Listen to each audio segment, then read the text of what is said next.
Bonjour à toutes et à tous, donc bienvenue sur cette présentation du métier d'accompagnateur de tourisme équestre dans le cadre de la semaine des métiers du tourisme. Je suis avec Céline Marche qui est en charge de la formation à la Fédération française d'équitation et nous avons le plaisir d'avoir parmi nous deux accompagnateurs de tourisme équestre, Aurélie dans la Sarthe et Steve dans les Alpes de Haute-Provence qui nous feront partager leur parcours de formation et leur quotidien en tant qu'accompagnateur de tourisme équestre. Pour commencer ce tour d'horizon du métier, un panorama de ce que représente l'équitation et le tourisme équestre en France pour pouvoir un peu avoir une idée de ce qu'il est possible de faire avec le métier d'accompagnateur de tourisme équestre.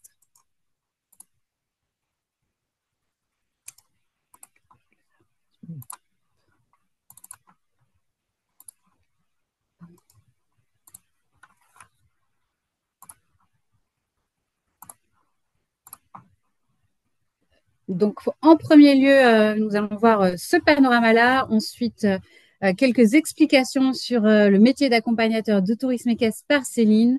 Ensuite, les témoignages de Steve et d'Aurélie. Et ensuite, un temps de questions.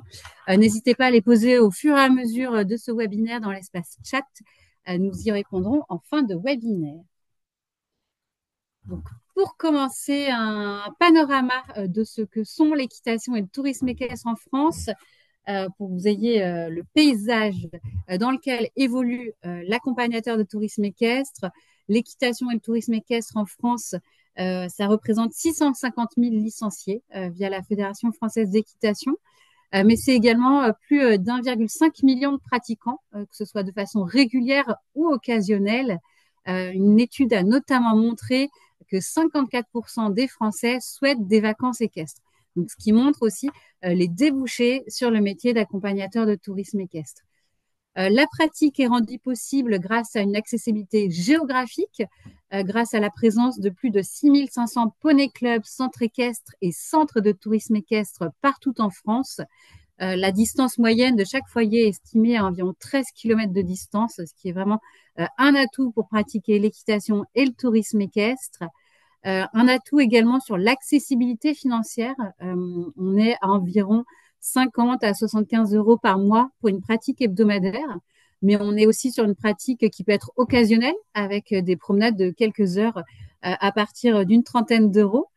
Et grâce à cette accessibilité financière et géographique, l'équitation touche 1 million de familles partout en France. Sur la pratique, j'en ai parlé tout à l'heure, ça peut être d'une façon sportive, mais ça peut aussi être une pratique de loisir, donc régulière ou occasionnelle.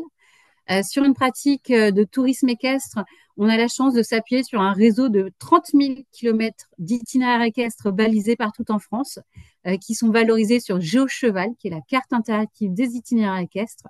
Tout ceci en fait le premier sport de nature pratiqué en France, notamment en termes de licenciés. Mais c'est également grâce aux métiers qui sont générés autour de l'équitation et du tourisme équestre, le premier employeur sportif privé. Je laisse la parole à Céline pour un focus sur le métier d'accompagnateur de tourisme équestre. Bonsoir à tous et à toutes.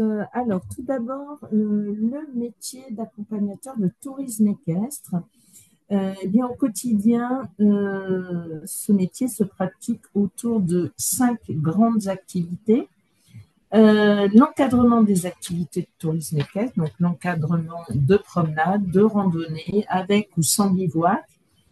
L'accueil, l'animation et la promotion de la clientèle dans la structure, tout ce qui a un lien avec le soin aux équidés mais également l'entretien et la maintenance du matériel et des infrastructures. Il y a également une partie de technique, un peu plus technique cheval, ce qui est sur la gestion de la cavalerie de tourisme équestre. L'accompagnateur de tourisme équestre s'assure, excusez-moi, que le niveau de dressage de la cavalerie est bien en adéquation avec les publics accueillis et encadrés. Et ensuite, il y a une partie un petit peu plus administrative je dirais, entrepreneuriale sur l'organisation et la gestion de l'entreprise équestre. Alors, ces professionnels, ils peuvent exercer à titre principal ou secondaire, de manière temporaire, euh, permanente ou occasionnelle. Ces entreprises sont des structures ou publiques ou privées. Les professionnels peuvent être salariés indépendants, euh, travailleurs indépendants, salariés ou chefs d'entreprise. Un petit focus quand même, le métier d'accompagnateur de tourisme équestre est une profession réglementée comme les activités physiques et sportives en France, c'est-à-dire que pour pouvoir encadrer le tourisme équestre contre rémunération, vous devez être titulaire d'une carte professionnelle qui est délivrée par le ministère des Sports. Et cette carte professionnelle s'obtient à partir du moment où vous avez un diplôme qui permet d'encadrer les activités équestres. On va passer à la diapo suivante pour parler un petit peu cette fois-ci de l'employabilité et des évolutions de carrière. En termes d'employabilité, les diplômés, on observe vraiment une très forte insertion dans l'emploi, puisque 90% des diplômés sont en situation d'emploi dans les 3 mois qui suivent l'obtention de leur diplôme. C'est un métier qui est accessible aux jeunes diplômés. Il ne faut pas attendre d'avoir 2 ou 3 ans d'expérience professionnelle pour accéder à ce métier. Et c'est un métier qui est très polyvalent et c'est cette polyvalence qui permet d'avoir beaucoup d'interactivité, voire d'évolution dans d'autres métiers de la filière cheval, mais également dans les métiers de la filière tourisme. En évolution de carrière possible, eh bien, soit on va évoluer avec des formations complémentaires au sein des métiers d'équitation, donc on peut devenir guide de tourisme équestre, directeur de centre de tourisme équestre, formateur d'accompagnateur de tourisme équestre, se former également à l'attelage en tourisme équestre, voire évoluer vers un poste d'enseignant d'équitation. Mais on peut également évoluer vers d'autres secteurs, alors pas d'activité, mais vers le tourisme, avec des postes tels que chargé de mission de développement touristique ou d'itinérance douce au sein soit d'un de nos organes déconcentrés, CRTE ou CDTE, Comité régional de tourisme équestre, ou au sein d'une collectivité territoriale ou d'un office de tourisme. Une évolution possible, ça peut être d'être guide conférencier, mais là, ça va nécessiter une formation complémentaire spécifique au métier de guide conférencier.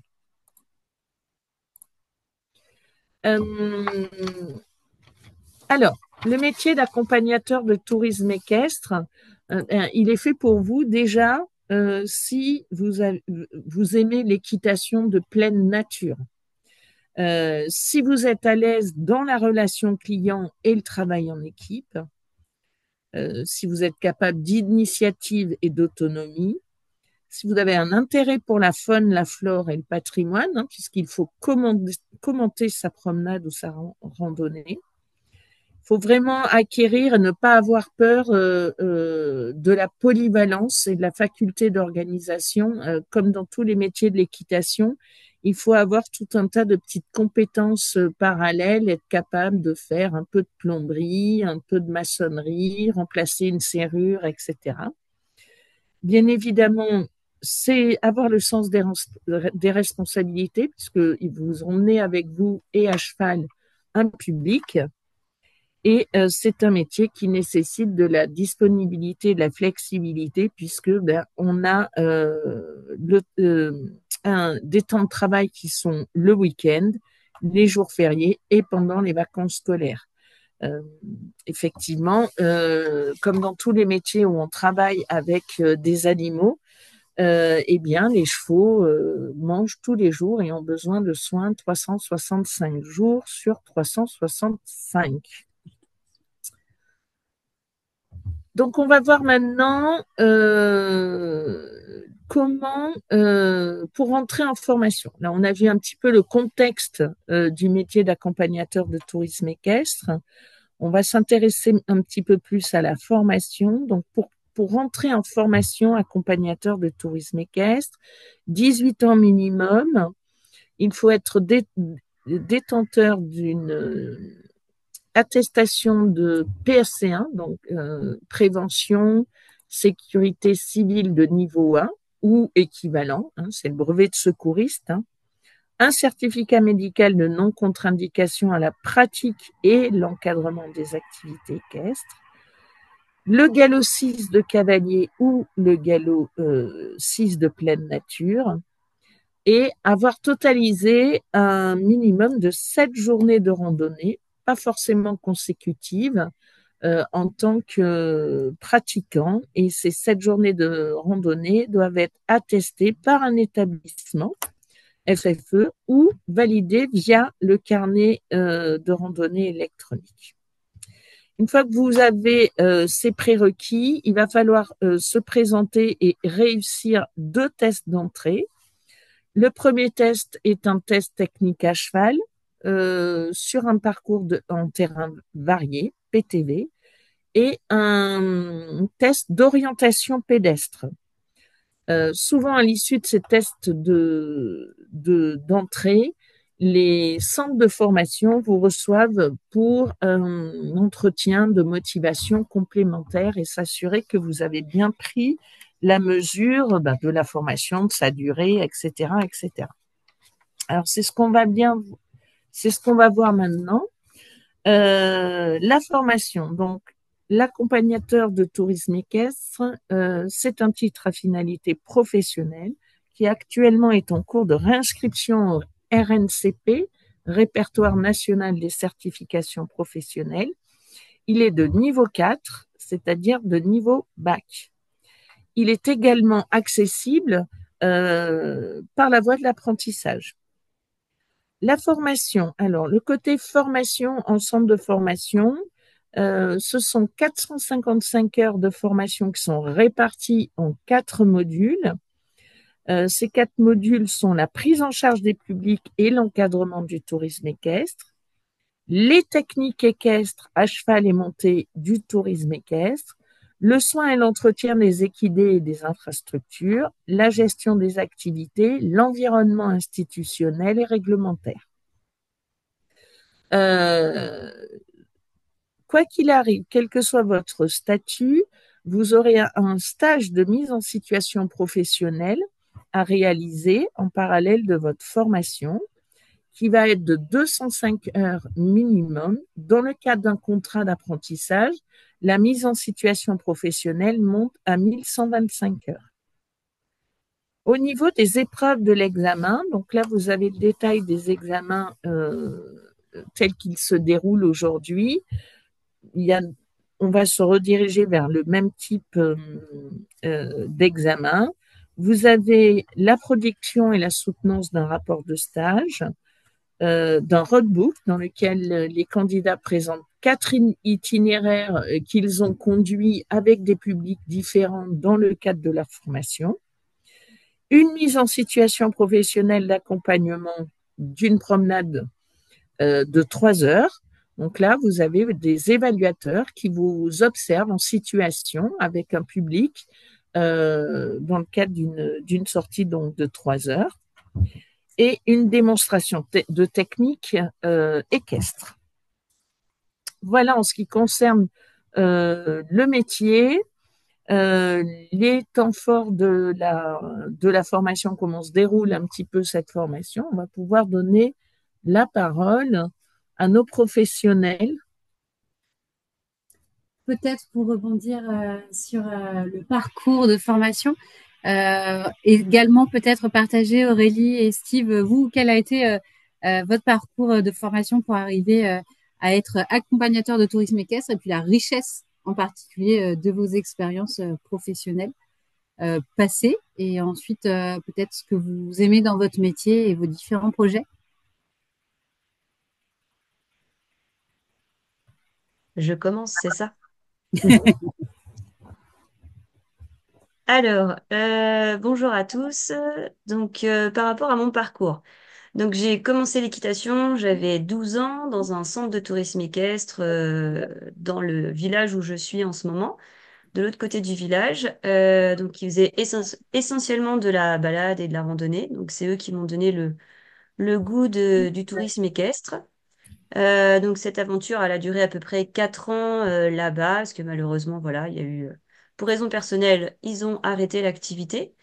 Du coup, j'ai eu mon premier cheval, j'avais 16 ans, et donc à partir de là, comme j'avais déjà fait beaucoup de balades et beaucoup de rando, eh bien, je partais toute seule avec mon cheval et j'allais à la découverte comme ça du territoire. Donc j'ai fait ça pendant quelques années. Ensuite, au niveau des études, donc j'ai des parents qui ne sont pas du tout dans le cheval et qui voulaient que j'ai un vrai métier. Donc pour eux, le cheval, c'était pas un vrai métier au départ. Donc du coup, parti sur une formation plus classique. Donc j'ai été jusqu'au BTS assistante de gestion en alternance, où j'ai appris toute la partie gestion administrative et commerciale dans un autre secteur. Et donc voilà, j'ai avancé petit à petit sans oublier les chevaux. J'ai toujours eu des chevaux à côté. J'ai eu aussi à un moment un peu une, comment dire, une activité de pension. Voilà, donc j'ai continué à me former et à monter à cheval. Et puis un jour, j'ai pris la décision de faire une reconversion professionnelle et de m'installer dans le monde du cheval autour du tourisme équestre. Donc, j'ai pris la décision de passer mon ATE. Donc, c'était le fonds GESIF, l'équivalent de Transition Pro maintenant. Donc, j'ai fait cette formation grâce au travail que j'avais. Ensuite, j'ai eu les aides en fait du Pôle emploi pour la création d'entreprises pendant 2 ans. Donc, pendant 2 ans, en fait, j'avais un trois quarts temps dans mon ancien boulot. Et puis petit à petit, en fait, je mettais mon activité équestre en place. Donc c'est vrai que les départs sont pas toujours très évidents. Il faut se construire. On n'a pas toujours les fonds pour acheter tout ce qu'il faut. Donc on se construit comme ça petit à petit. Au bout des 2 ans, donc ça commençait vraiment à bien se développer. Donc après, il faut aussi avoir une aisance dans la communication et c'est vrai que c'est pas toujours ce qu'on veut faire au départ, mais il faut vraiment communiquer le plus possible et puis aller un petit peu partout, se créer un réseau. Ensuite, l'activité s'est vraiment développée, donc j'avais décidé de passer mon BPGEPS. Ensuite, le guide de tourisme équestre. J'ai ouvert mon centre de formation en 2019. Et puis, alors aussi l'année dernière, j'ai fait une formation parce qu'au niveau de l'enseignement, j'ai changé quelques pratiques. Et donc, j'ai suivi aussi une formation d'Equi-Coach. Donc, voilà, qui se rajoute aussi, on rajoute petit à petit des cordes à son arc. Et donc, là, au niveau des projets, bah, ça y est, j'ai craqué avec le beau temps de l'hiver. J'ai un manège qui va arriver cette année. Et puis, donc ça, c'est dans les projets vraiment structure. Et puis après, c'est pérenniser en fait les activités de tourisme équestre parce qu'on a vraiment beaucoup de demandes. En tout cas, moi, dans la Sarthe, j'ai beaucoup de demandes sur des balades, des randos, des stages et même des demandes de formation pour des gens qui veulent partir en voyage à cheval en autonomie et donc leur donner toutes les connaissances possibles pour pouvoir partir tout seul. Donc, il y a vraiment du travail, que ce soit salarié, à son compte ou juste les saisons. Voilà. Et à côté de ça, je suis aussi présidente du comité départemental de tourisme équestre de la Sarthe, où on est en train de faire un maillage complet, bah, le plus possible, de tous les itinéraires qu'on pourrait retrouver en Sarthe et puis aller se balader comme ça partout, s'arrêter dans des gîtes d'étape et après, on ira voir un petit peu plus loin. On essaiera de descendre jusqu'à chez Steve. Ça fera une grande rando. Je suis jamais été, bah, j'ai jamais été dans le sud, donc ça serait le moment d'y aller en fait. Voilà, voilà. Donc, je passe la parole à Steve. Bonsoir à tous. En tout cas, je t'accueillerai avec plaisir, Aurélie, tout comme on accueille d'autres cavaliers. Donc moi, mon parcours, pareil, c'est une équitation qui vient de l'enfance, grâce à un poney club qui s'était ouvert dans ma Picardie profonde, puisque je suis originaire de Picardie, bien qu'installé dans le sud-est maintenant. Et donc j'ai eu la chance de monter à cheval dans un poney club classique qui pratiquait toutes les disciplines équestres, jusque même la randonnée. Et cette chance, ça m'a fait déjà un peu graver en moi les souvenirs des randonnées qu'on pouvait faire en forêt de Compiègne et des belles aventures que ça évoquait. Et du coup, je pense que c'est resté un peu intégré dans mes souvenirs. Et même si au début, je voulais pas faire du métier du cheval ma vie professionnelle, j'avais choisi une autre voie dans l'environnement et qui m'a mené dans la région, tout d'abord en pays de la Loire, vers la région de Guérande. Et avec mon premier salaire à l'issue de mon premier travail, j'ai investi dans une jument qui venait de mon club où je montais étant jeune. Et il a fallu la placer dans un centre équestre. Donc, elle était, on va dire, pré-retraitée, cette jument. Donc, j'ai cherché une bonne maison et le hasard m'a conduit dans une ferme équestre, là où j'ai vraiment eu le virus du tourisme équestre, en fait, hein, une ferme équestre où justement les chevaux étaient au pré et qui pratiquaient pratiquement que de la randonnée. Et donc, la personne qui s'occupait de ce centre équestre avait un bon passé de randonnée, de randonneur. On a remis un petit peu d'abord en tant que client, puisque là, à ce moment-là, j'étais toujours que client, j'avais un autre métier à côté. On a remis en route certaines randonnées qu'il avait abandonnées. Je l'ai aidé. J'ai fait du cerfil, ce qu'on appelle. Donc, je venais l'accompagner sur les balades pour fermer la marche des grandes balades qui menaient en saison. Tout ça pendant 2 ans. Et puis, lorsque il y a eu un revirement professionnel de mon côté, eh bien, j'ai tout simplement demandé, comme Aurélie, le fonds GESIF, donc à l'époque, la transition pro aujourd'hui, pour passer mon diplôme. Et puis, je me suis dit, advienne que pourra, je pourrais toujours revenir dans mon métier d'origine et reprendre une vie classique, on va dire, si on veut parler comme ça. Mais j'avais envie de tenter ma chance. Et donc, j'ai trouvé un centre de formation qui m'intéressait par sa technicité, puis les avantages dans la forêt de Fontainebleau. Donc, ça me dépaysait un petit peu, ça me faisait voir de nouvelles choses. Et puis, j'avais bien accroché, même si c'était pas tout à fait à côté de là où j'habitais. Donc, j'ai fait cette formation en 6 mois à l'époque. J'avais déjà quand même le galop 7, j'avais beaucoup de pratique et puis d'expérience, comme j'ai déjà pratiqué le trek d'ailleurs avant même de rentrer en formation. Donc, en orientation, tout ça, j'étais plutôt à l'aise, mais j'ai quand même appris beaucoup de choses et j'ai eu une formation sérieuse. Donc, après, qui m'a permis de faire 2 saisons d'abord sans travailler à l'année, donc avec des hivers plutôt difficiles à passer. Moi, j'ai pas eu le même parcours qu'Aurélie à ce niveau-là, donc il a fallu un peu travailler en tant des petits métiers l'hiver, en tant que serveur, tout ça, ça m'a fait un peu du mal, mais j'ai quand même persévéré parce que l'ambition de travailler dans les chevaux était par-dessus tout ce que je voulais. Et donc, je me suis trouvé un travail dans un centre équestre qui cherchait à développer l'activité de tourisme équestre dans la région centre, à Blois très exactement. Et donc, ça m'a permis d'avoir un contrat à l'année pendant 2 ans, déjà pour bien me poser. Et puis arrêter de vivoter. Et donc j'ai accompli de belles choses, appris de nouvelles choses également. J'ai pu me remettre à cheval de façon sérieuse avec ce centre équestre qui pratiquait également l'équitation classique à assez haut niveau. Et par le hasard aussi, pendant ce CDD, j'ai trouvé une offre d'emploi dans le sud de la France, une agence de voyage à cheval assez reconnue qui cherchait un guide pour la saison suivante. Et donc, au terme de ce CDD, j'ai enchaîné dans le sud, dans le Luberon, voilà, une région, pardon, assez connue et réputée pour ses randonnées, ses nombreux itinéraires, et une agence de voyage à cheval dans le top 3 des agences en France à l'époque. Ça l'est toujours d'ailleurs.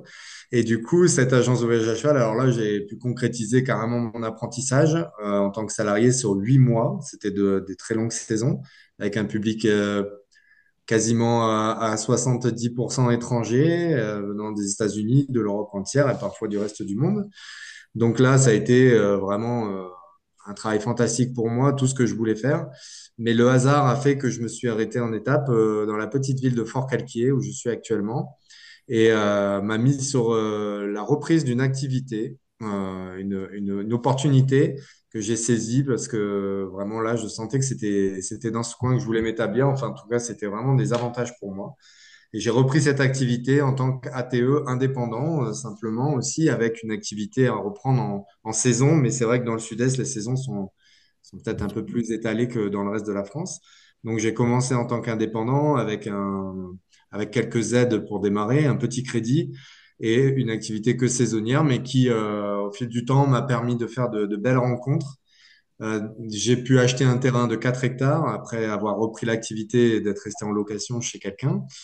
Ce terrain, au début, je l'ai aménagé avec des clôtures provisoires, et puis après, j'ai mis des choses un peu plus sérieuses, un peu plus pérennes. J'ai pu faire un crédit suite aux saisons, aux différentes saisons qui se sont enchaînées. Et aux différentes, moi aussi, j'ai passé d'autres diplômes par la suite, hein. J'ai passé un monitorat, un brevet de meneur d'attelage, ce qui m'ont permis un peu de développer toute l'activité, en plus des promenades et randonnées, qui restait quand même le cœur de mon activité. Et finalement, sur ces 4 hectares, aujourd'hui, j'ai une maison, une pension pour chevaux, un poney club et, et une activité qui tourne plutôt bien en employant des salariés. J'en ai jusqu'à 3. Donc, j'ai eu un parcours qui m'a mené à avoir une structure solide. Et puis, dans ce parcours aussi, j'ai croisé l'aventure du trek jusqu'à la participation au niveau championnat de France parce que, bon, par la pratique du tourisme équestre, forcément, on est bien propice à pratiquer le trek et comme en attelage et à cheval, ça m'a porté au plus haut niveau des épreuves et des belles concrétisations. Donc ça aussi, ça a été quelque chose que peut-être j'aurais pas réalisé autrement. Et puis donc des projets aujourd'hui, j'en ai forcément encore un petit peu, même si aujourd'hui ça va être plus d'assumer déjà tous les projets que j'ai pu mener à bien pendant ces 20 ans, 20 années de construction.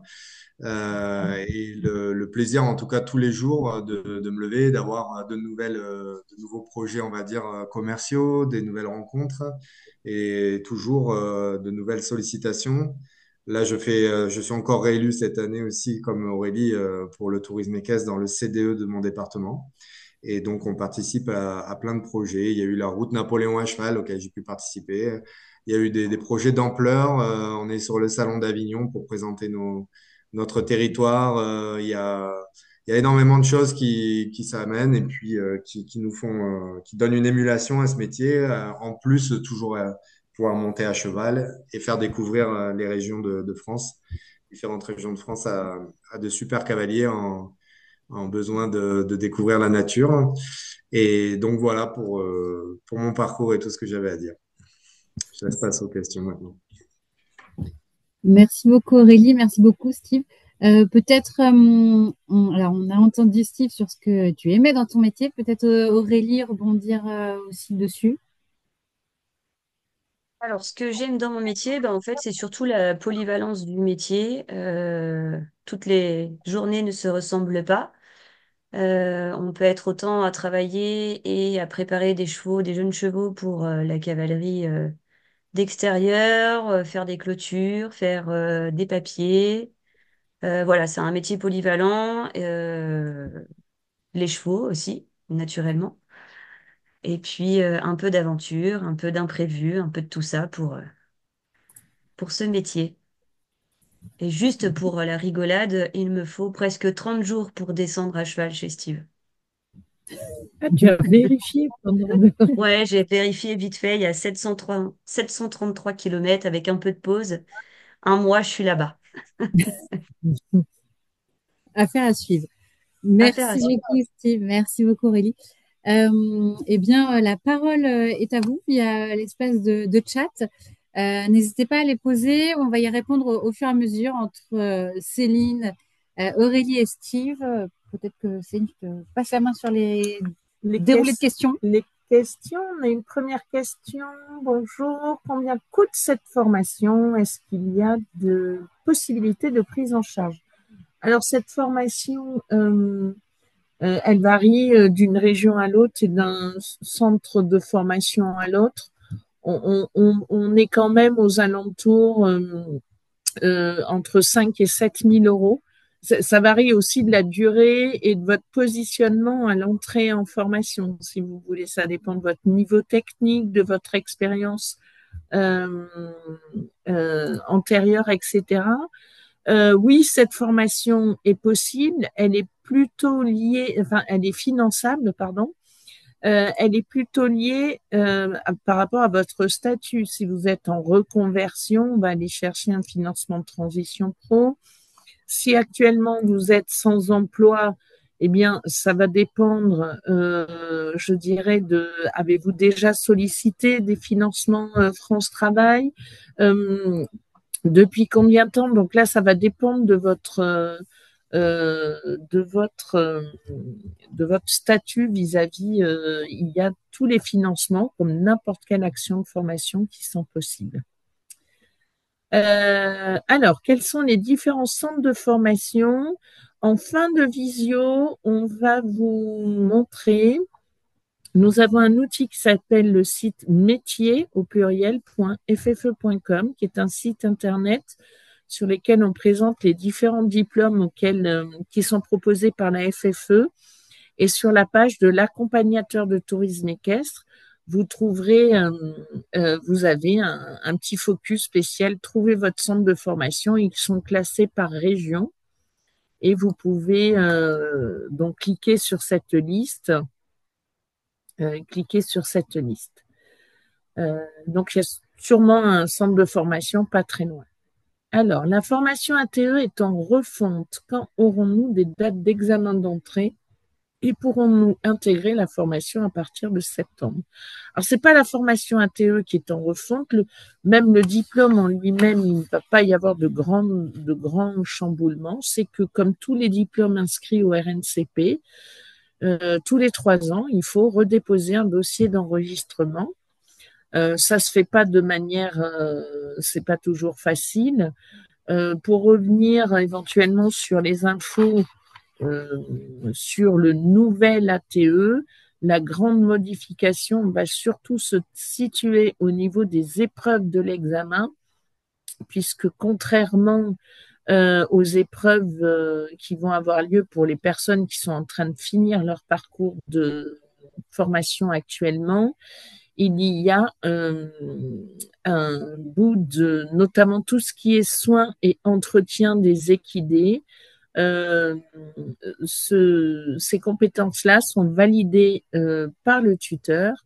Or là, ce n'est plus possible. France Compétences a décidé que la validation devait se faire automatiquement devant un jury. Donc voilà.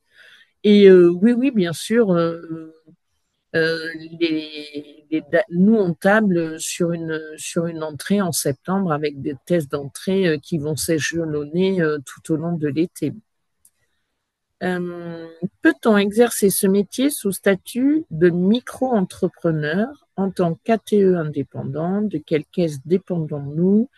La MSA ou autre. Alors, si vous êtes sous statut de micro... Alors oui, vous pouvez l'exercer, c'est-à-dire que vous pouvez proposer vos services à des entreprises ou sans avoir de structure proposer autour de chez vous un itinéraire.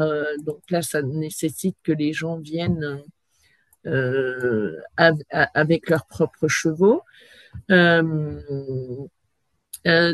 là, vous n'allez pas dépendre de la MSA. Si vous avez une micro-entreprise, tout va dépendre donc là, vous allez être sous l'URSSAF comme toutes les micro-entreprises.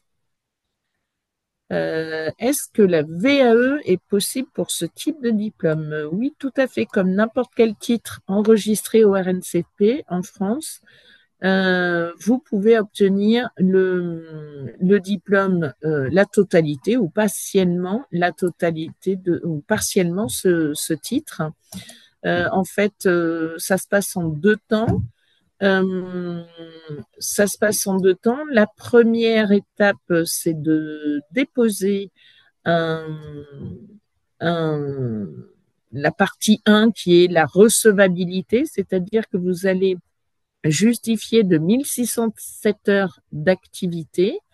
Donc, ça peut être des contrats de travail, ça peut être, comme le disait Steve tout à l'heure, avoir participé à des randonnées en tant que cerfile, etc. Tout ce qui peut justifier de votre expérience professionnelle. Et lorsque votre dossier est décrété recevable, vous transmettez un deuxième dossier où là, vous allez détailler un petit peu vos expériences professionnelles et comment vous avez organisé chaque activité au cours de cette expérience. Vous présentez ce dossier devant un jury et là, c'est le jury qui va statuer de la validation totale ou de la validation partielle en vous conseillant soit de passer par un petit temps de formation, puis tout ou partie de l'examen, soit vous dirigez directement en disant, bon, ben, passez tel bloc de l'examen. Sur le site métier, vous avez également une partie qui est dédiée à la VAE. Vous pouvez demander votre dossier numéro 1 par demande, par mail, sur la boîte mail formation au singulier @kke.com. Peut-on utiliser le CPF? Oui, dans la mesure où le diplôme est enregistré au RNCP, donc les prochaines entrées en formation, à partir du moment où le centre de formation est agréé par la FFE, détient une certification qualité qui s'appelle Calliope, vous pouvez solliciter votre CPF pour financer votre formation ATE. Le diplôme est-il reconnu à l'étranger et inversement, est-ce qu'un diplôme étranger est reconnu en France? Alors, il existe une institution internationale qui s'appelle l'IGEC, IGEK, qui est en fait une institution qui regroupe 33 pays dans le monde. Et ces 33 pays sont regroupés au sein de l'IGEC et ont établi des équivalences. C'est-à-dire, par exemple, si un professionnel français va travailler à l'étranger dans un des pays reconnus par l'IGEC, il va demander à la FFE de lui délivrer son passeport IGEC et quand il va arriver en Espagne, en Belgique, etc., il va pouvoir travailler par le biais de son passeport IGEC et de même pour les encadrants étrangers. De toute façon, un étranger qui viendrait travailler en France, soit il a son passeport IGEC issu d'un de ces 33 pays, soit il va falloir qu'il passe l'ATE puisqu'on a l'obligation en France d'avoir une carte professionnelle pour pouvoir encadrer les promenades et les randonnées. Est-ce facile d'être engagé comme salarié ponctuel durant les saisons, quelles que soient les régions où l'on se trouve? Alors là, on va passer la balle à nos professionnels. Vous l'avez entendu, hein, chacun est passé par une expérience similaire. Donc voilà, je vous laisse la parole, Aurélie ou Steve, si vous souhaitez. Donc, oui, c'est assez, quand même assez facile d'être engagé. Il y a plein d'offres d'emploi. Là, ça commence déjà. Il y en a sur les réseaux, il y en a un petit peu partout. Il y a aussi sur le site Equiresources. Donc, normalement, oui, c'est assez facile de trouver un travail pendant les saisons, quelles que soient les régions. Il y en a qui sont plus demandeuses que d'autres, ça dépend. Mais normalement, il y a largement ce qu'il faut.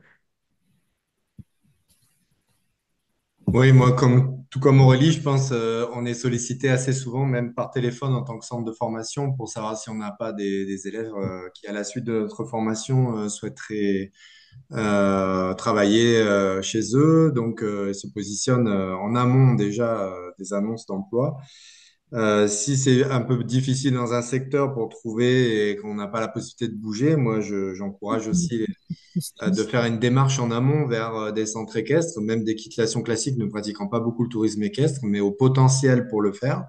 Parce que comme moi je l'ai fait, et je l'ai dit dans mon parcours, des centres équestres, des fois, ne savent pas quel potentiel ils ont et ils peuvent parfois, moi j'avais plutôt remonté la situation économique même de l'association qui gérait le centre équestre en 2 ans seulement, en proposant des balades, mais pas à grande échelle, hein, simplement en développant une partie balade, en prenant les demandes dans une région assez touristique, mais pas non plus hyper connue pour les balades à cheval, comme à Blois.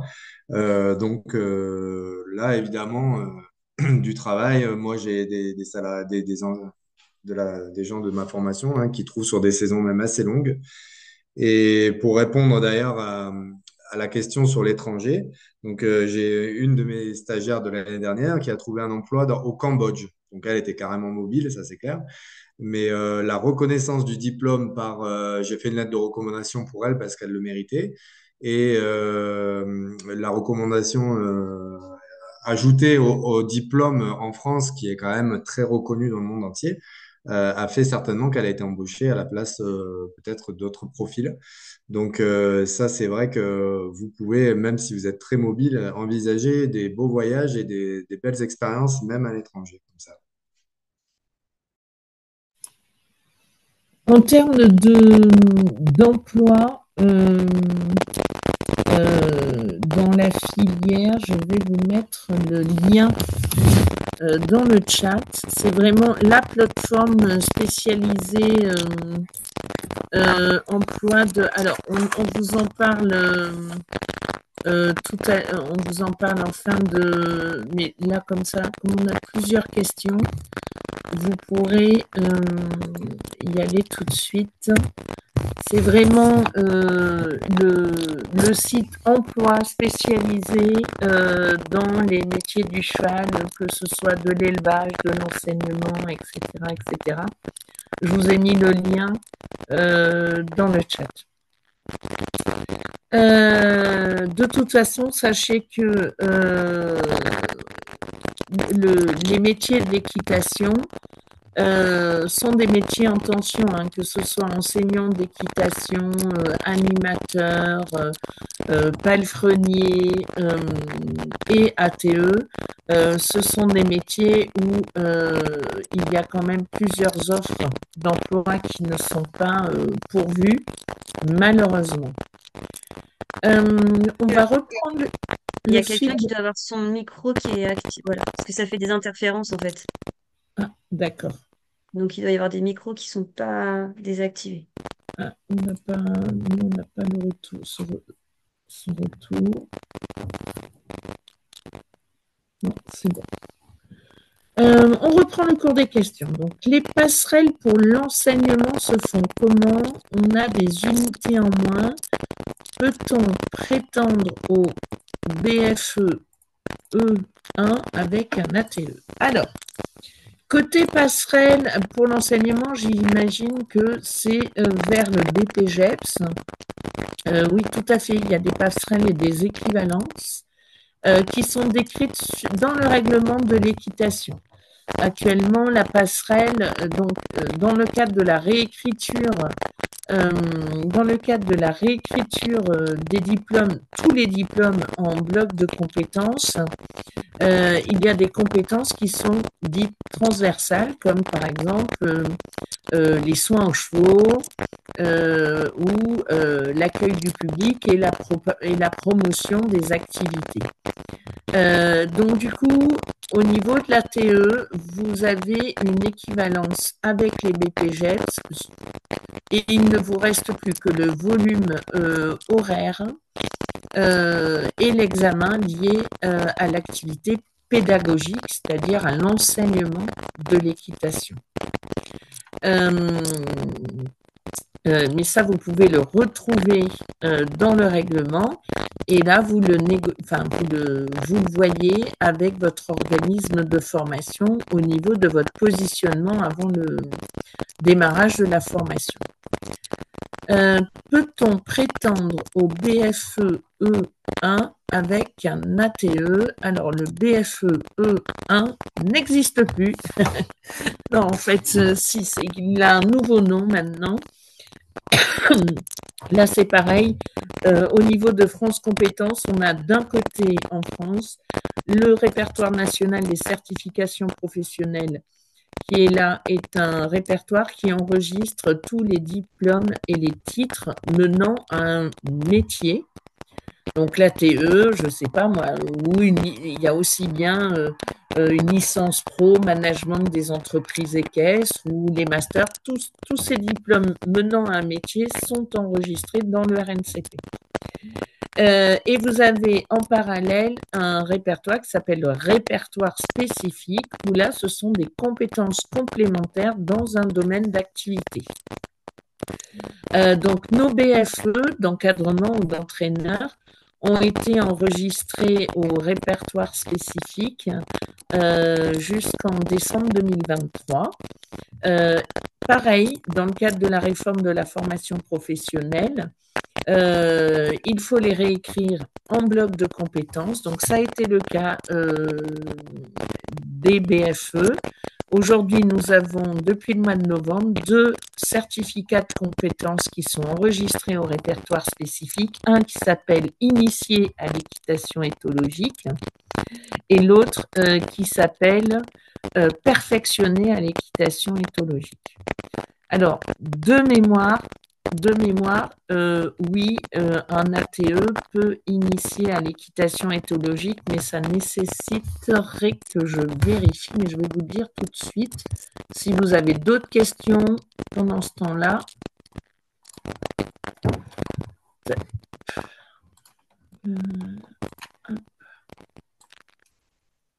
Peut-être en profiter pour présenter 2 sites internet ressources.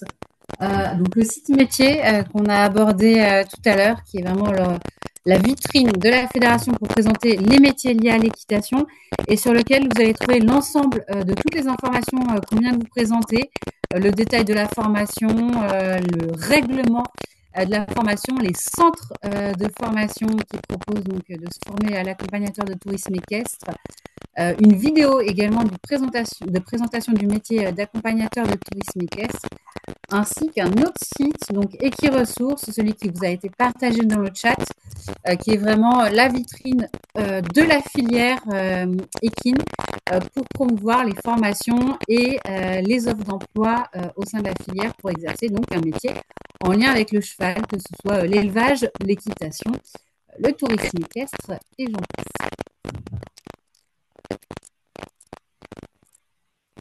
Peut-être une question, Céline, qui est arrivée. Au total, combien de temps dure la formation? Eh bien, vous avez à minima 455 heures de formation. Le delta, c'est le stage de mise en situation professionnelle, donc de 6 mois à 1 an, en fonction de votre niveau de départ.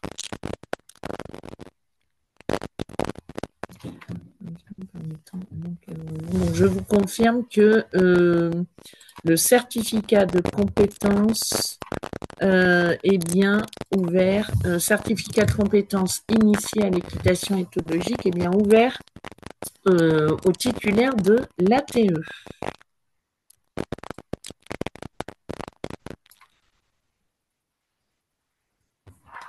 Est-ce que vous auriez d'autres questions, soit sur vraiment les aspects formation pour Célie, soit sur un aspect plus retour d'expérience, témoignage, réalité du métier, le quotidien d'un accompagnateur de tourisme équestre auquel nos 2 ATE que nous avons le plaisir d'avoir parmi nous ce soir, Aurélie et Steve, pourraient répondre.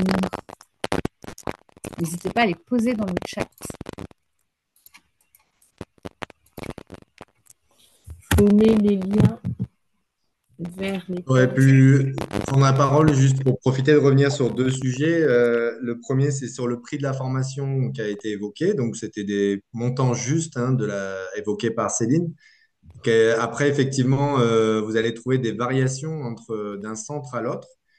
Et donc, il faut simplement analyser ce qui est proposé dans la formation parce que Il y a des modules obligatoires, des modules plutôt facultatifs qui font partie de certaines formations avec des spécialisations comme des randonnées écoles qui n'ont pas forcément lieu d'être dans la formation en tout point.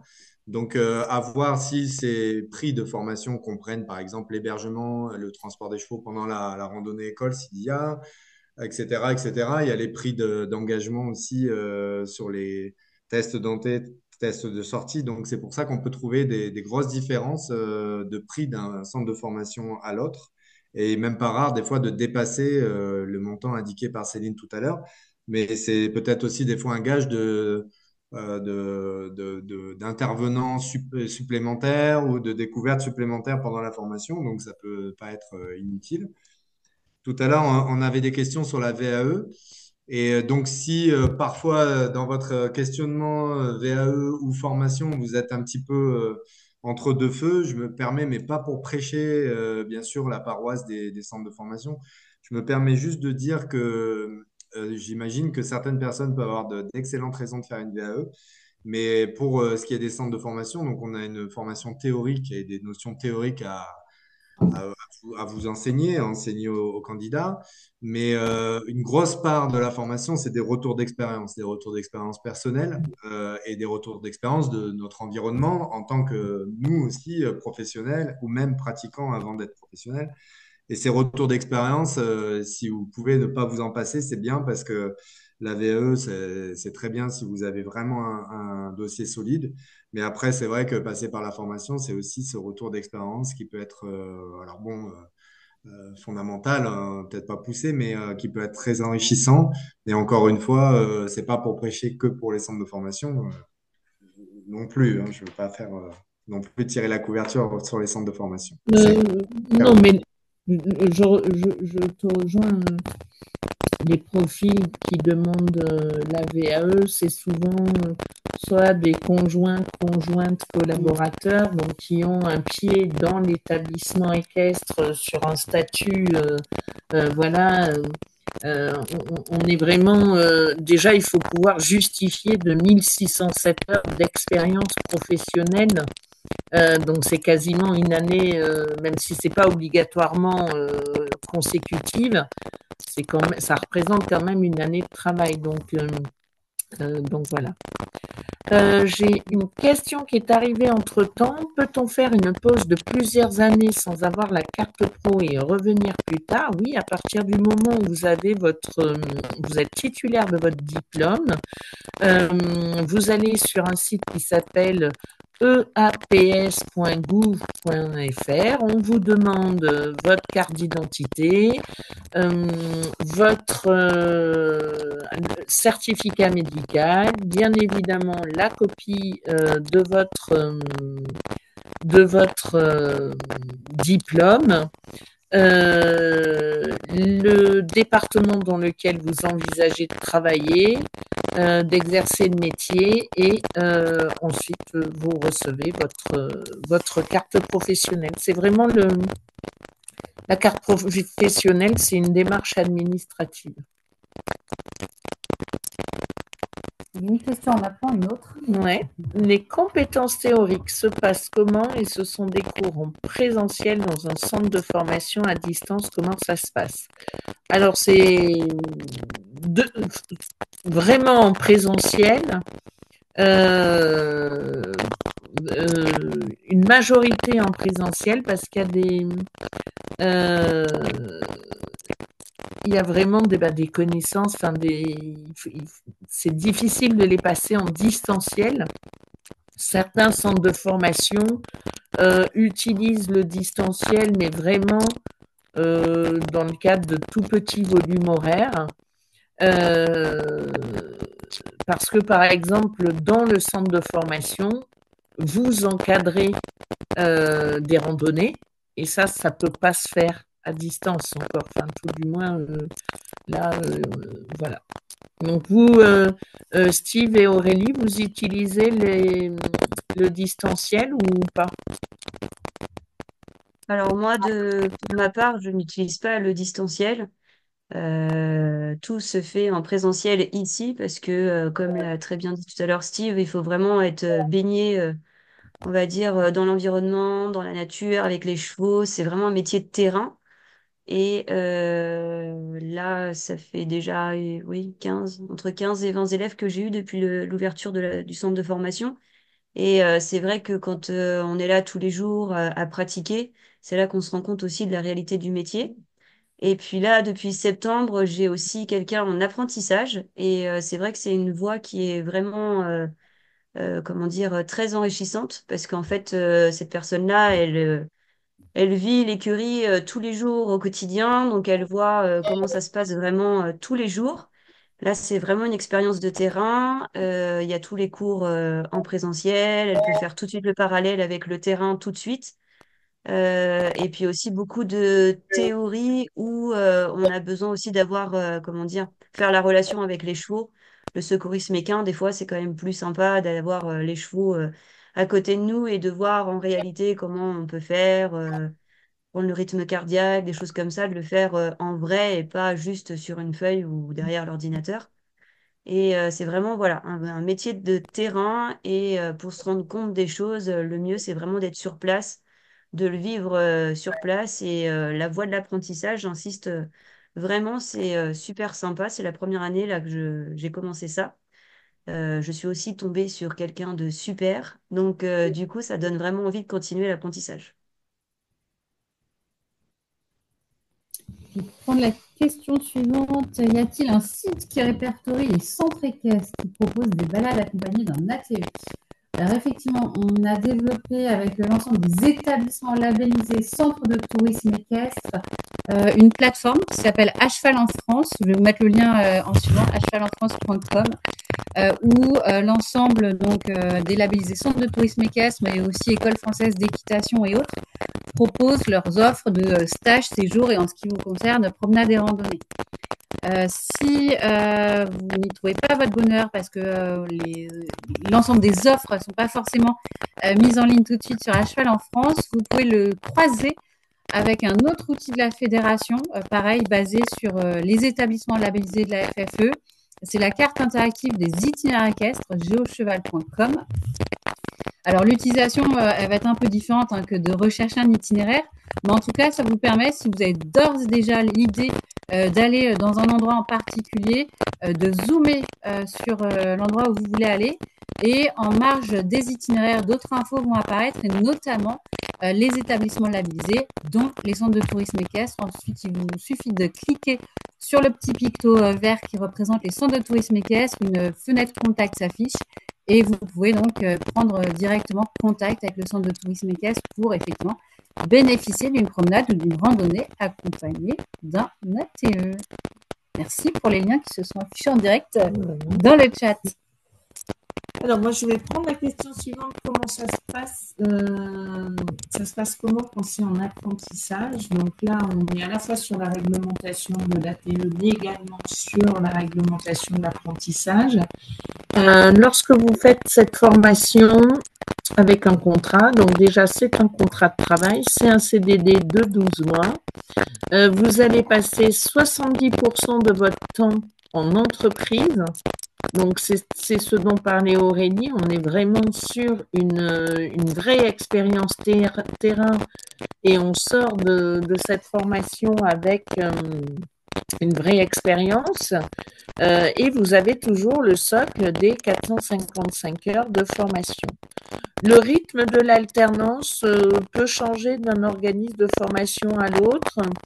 Vous avez des organismes de formation qui vont fonctionner sur le lundi et le mardi en formation et les 3 autres jours de la semaine dans l'entreprise. En fonction, et ça, cette alternance-là, elle se fait en dehors des vacances scolaires. Vous avez d'autres structures qui vont proposer une alternance de 1 semaine complète en formation, puis 2 semaines en entreprise. Ça dépend des régions. Bon, voilà, le rythme de l'alternance peut varier.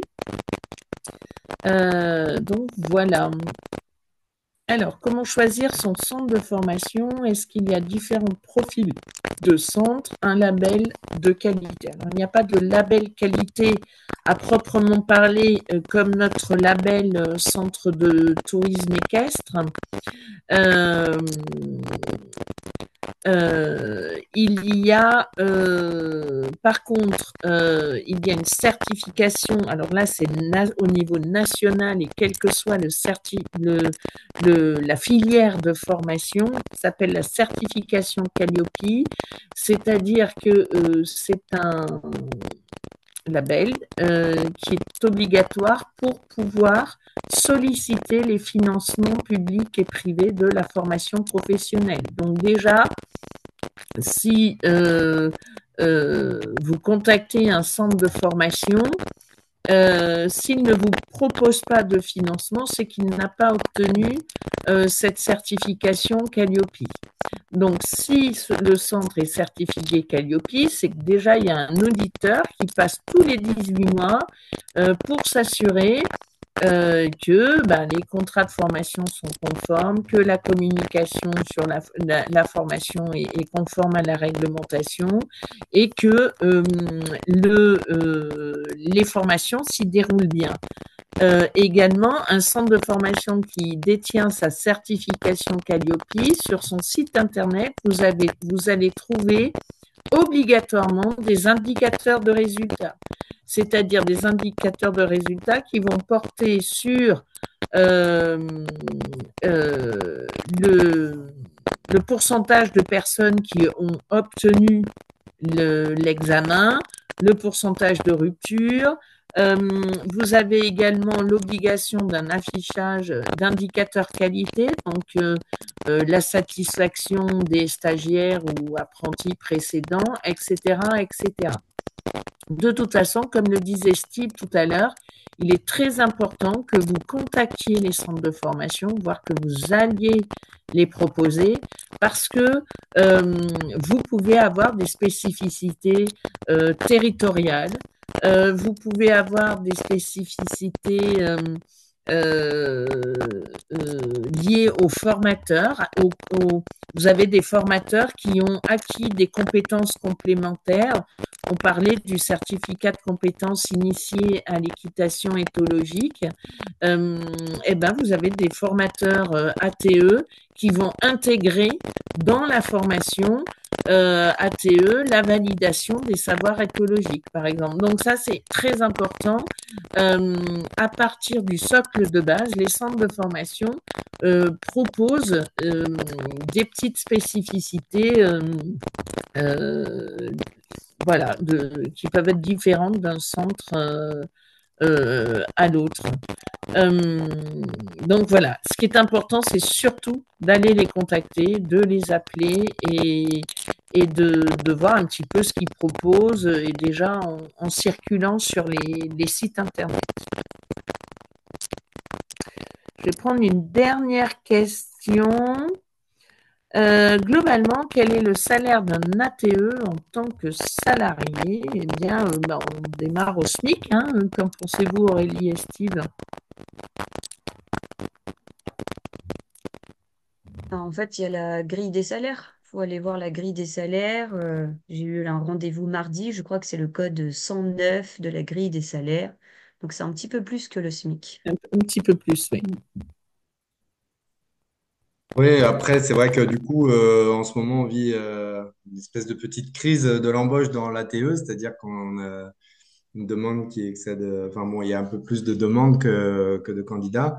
Donc, aujourd'hui, on peut bien négocier son salaire quand même, hein. Moi, j'ai des gens employés en saisonnier qui dépassent, qui approchent les 1 600 € net, voire au-delà quand l'activité est bonne, parce qu'il y a aussi beaucoup de frémissements puisque c'est des métiers saisonniers.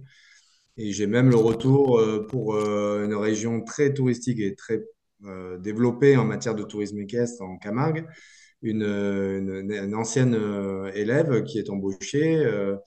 Elle a un petit peu d'expérience maintenant, ça fait 4 ans qu'elle est là-bas. Donc en indépendante, elle est au-dessus de 2 500 € net par mois sur une saison de 6 mois. Voilà.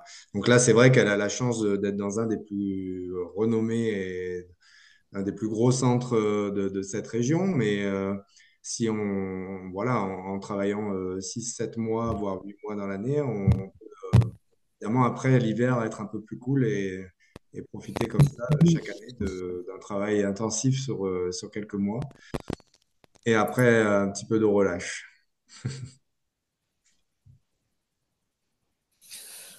Ok, merci beaucoup pour ces retours. Peut-être le mot de la fin. Je ne sais pas si Aurélie, Steve, vous voulez partager un mot de la fin. Allez, comme mon micro était ouvert déjà tout à l'heure. Donc, bah oui, ben, simplement ravi d'avoir pu partager notre expérience aujourd'hui encore. Et puis, bah, bienvenue pour ceux qui vont se lancer dans cette grande aventure. Toujours des bonnes rencontres, de belles découvertes. C'est clair que c'est ça qui vous attend avant tout. Et au début, ça paraît être un peu compliqué de se mettre en route, mais une fois qu'on est lancé dans le milieu, c'est qu'après un déroulé de bonnes surprises et puis parfois qui mènent à de belles finalités. Donc, bon parcours à tous. Merci. Donc oui, bon parcours, bonne recherche à tous. C'est vraiment une formation super intéressante, enrichissante. Et puis nous aussi, côté formateur, on aime bien avoir des nouvelles de nos anciens élèves qui sont soit installés, qui parcourent des régions différentes, qui nous font des retours et tout. C'est super sympa. Et puis ça crée un réseau et puis voilà, on fait de belles rencontres. On se balade dans la France entière. C'est vraiment super intéressant et puis bah, bonne continuation à tous.